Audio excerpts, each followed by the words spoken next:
The darker side of how P.T. Barnum became the greatest showman.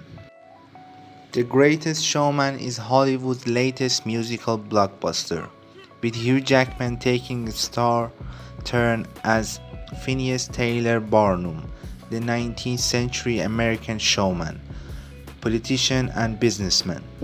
The movie tells a familiar rags to riches tales inspired by Barnum's own memoir and charting his rise to fame and fortune as the founder of the widely successful Barnum and Bailey Circus.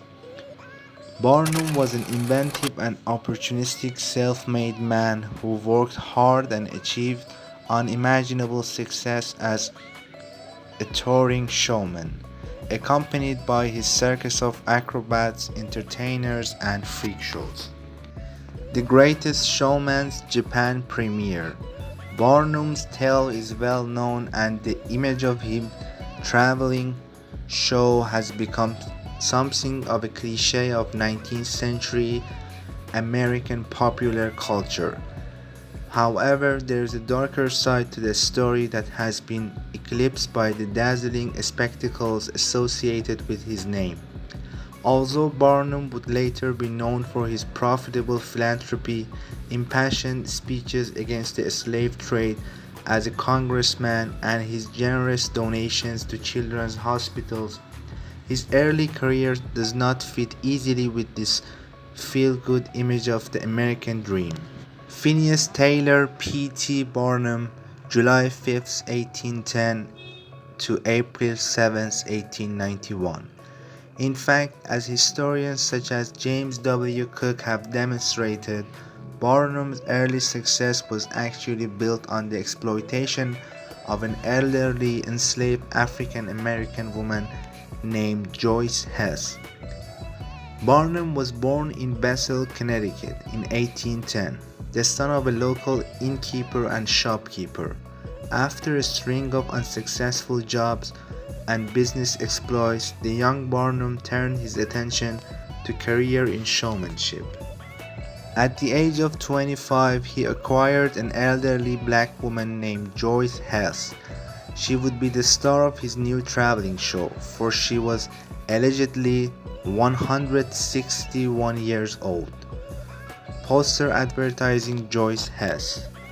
Heath was actually in her later 70s and was blind and almost completely paralyzed. According to the Smithsonian Magazine, although slavery had been abolished in Pennsylvania and New York, Barnum found a loophole in the law that allowed him to lease Heath from her former owners for 1 year at the sum of $1,000. She formed the centerpiece of his new attraction. Barnum claimed that she had nursed George Washington as an infant, and the traveling show even included the elderly and infirm Heath telling stories about young George. Phineas Taylor Barnum and Ernestine de Faber. Barnum was acutely aware of the public appetite for a spectacle and soon realized that he could use figures such as Heath to turn a profit. The crowds loved human curiosities, supposed freaks of nature that defied reasonable expectation. He developed Heath's story to make it as exciting as incredible as possible, and soon became an expert salesman as well as showman. P.T. Barnum and General Tom Thumb. Barnum traded on rumor and intrigue. Even though his claims about the Heath age were widely derided, the show continued to pull in the punters. Even after her death in 1863, at the age of around 80, not 161, Barnum found a way to exploit her story. He orchestrated a grisly public autopsy in a New York salon, which attracted around 1,500 spectators. Even though the hoax was exposed and it was revealed that Heath was only half the age that he had claimed, he still profited handsomely from the event. Greatest Showman performers on stage during JDRF Los Angeles Chapter 2018 Imagine Gala at the Beverly Hilton Hotel on May 12, 2018 in Beverly Hills, California. Photo by Randy Shropshire. According to literacy historian Benjamin Race, many of Barnum's early attractions included other freaks of nature, including the African-American cook William Henry Johnson. Johnson appeared in Barnum's show described as half-man, half-monkey, a creature found in the wilds of Africa. The marketing of these attractions played on existing racial prejudices and assumptions about the supposed inferiority of African Americans, and as such further cemented ideas of racial otherness. In later life, Barnum appeared to have had a change of heart, and as a politician he campaigned against slavery and the subjugation of African Americans. Nevertheless, it is clear that the foundation of his career was built upon the systemic exploitation of non-white people, who were exhibited and paraded in front of large audiences in a variety of degrading ways. Some facts about the real P.T. Barnum that do not appear in The Greatest Showman movie. If you have not seen The Greatest Showman yet, it is a fun movie. It may not be everything you ever wanted and everything you ever need in the lyrics of the title song, but it has plenty of elements that make a movie entertaining. The story is compelling, the characters and performances are solid, the moral messages, diversity, humility, social mobility, and belonging are welcome, and the film is a sensational treat of sight, sound, and entertainment. Yet this movie leaves out some of the darker elements of the life of P.T. Barnum, upon whose story it was loosely based. A feel-good movie cannot go too deep. The movie makers kept it positive while also probing some very difficult issues. One can't really fault them too much. But if this is how P.T. Barnum is remembered, there should be an asterisk that is very loosely based upon his life. Here are some other things about the real-life character that you might not know. 1. Despite becoming vocal in his opposition to slavery, P.T. Barnum kept a slave. She was an elderly African-American woman named Joyce Heath. She was blind and nearly paralyzed when Barnum began to exhibit her in 1835 as one of his earliest curiosities. She claimed to be 161 years old and the former nurse of America's first president, George Washington. On tour, she told the audiences her stories about taking care of little George. Slavery was illegal in New York by then, but there was a loophole. Barnum was able to rent Joyce Heath from her master in another state for $1,000 per year. When she died the next year, Barnum hosted a live autopsy of Joyce Heath and sold tickets to the public for 50 cents apiece. The doctors who autopsied her concluded she probably was 79 to 80 years old.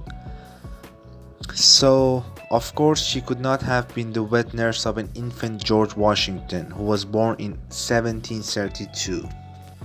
To be fair, Barnum's opposition to slavery became more vehement later in his life, so he may not have been contradictory in his views during the time he kept Joyce Heath. He may have learned from his mistakes later on. Nevertheless, there is no doubt he exploited her. While The Greatest Showman movie does a great job showing the cast of unusual characters that Barnum promoted, it never mentions that Joyce Heath, a slave, was his first such curiosity. 2. For most of Barnum's career as a showman, he had a variety troupe and museum. The Greatest Showman movie suggests that he applied the name circus early on. However, he was 60 years old before he officially had a circus.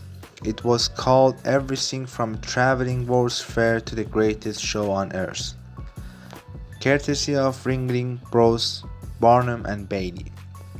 He is best remembered for the Barnum and Bailey Circus, and certainly there were major elements of it present in his earlier shows, but it was only late in his life that he officially owned and promoted this circus.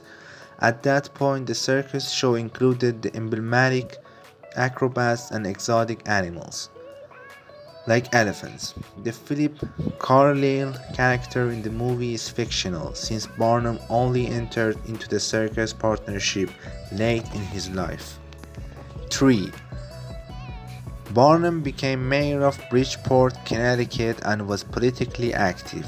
As mayor, he helped improve the water system, brought in gas lighting, and did other things to improve the city. Amongst other pursuits, he designed the cemetery where he later was buried. The Greatest Showman movie has him based in New York City, where most of the film takes place. However, he was born in Connecticut and returned there. He had several mansions in Bridgeport. In addition to serving as mayor of the city, he served in the state legislature. Barnum once ran for a seat in Congress and was defeated by his cousin, also a Barnum. 4. Barnum promoted his own hoaxes but debunked other people's hoaxes. One of his first curious characters was the Fiji mermaid, who had the head of a monkey and the tail of a mermaid. He gave his customers entertainment value, but at some point he also explained the hoaxes publicly.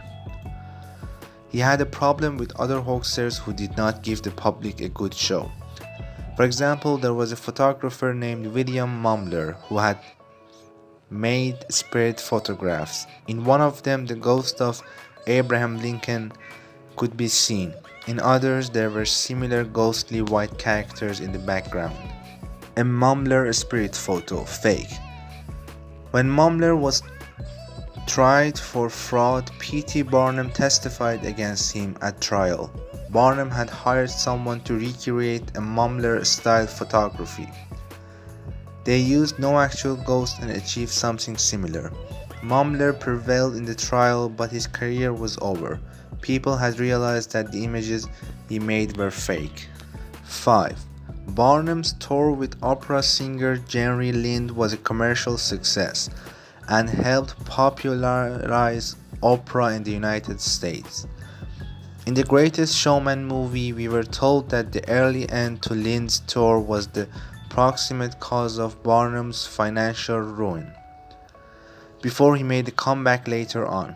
In fact, when he brought singer Jenny Lind from Europe to the US, booking her tour in dozens of American cities, Barnum made plenty of money.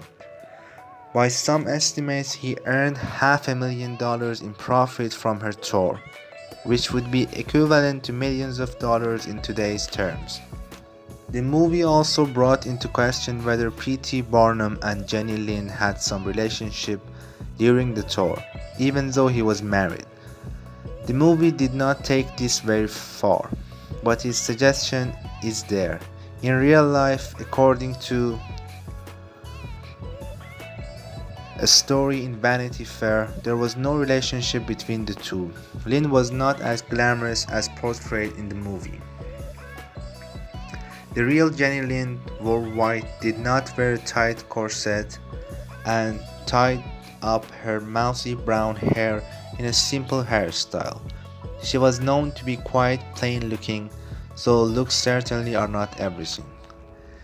Jenny Lind in the movie and in real life. That's not to say that P.T. Barnum or anyone else would not have been attracted to her. Beauty is skin deep and her voice was described as angelic.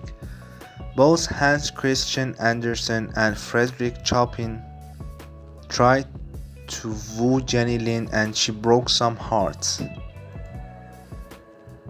But Barnum was rude and coarse to her in real life and seemed to care only about the money and fame. Vanity Fair concluded that Berlin would have found the relationship untoward. Barnum would simply have considered it a distraction from his entrepreneurial ventures. In conclusion, enjoy the movie, but remember that the real life P.T. Barnum deserves some asterisks.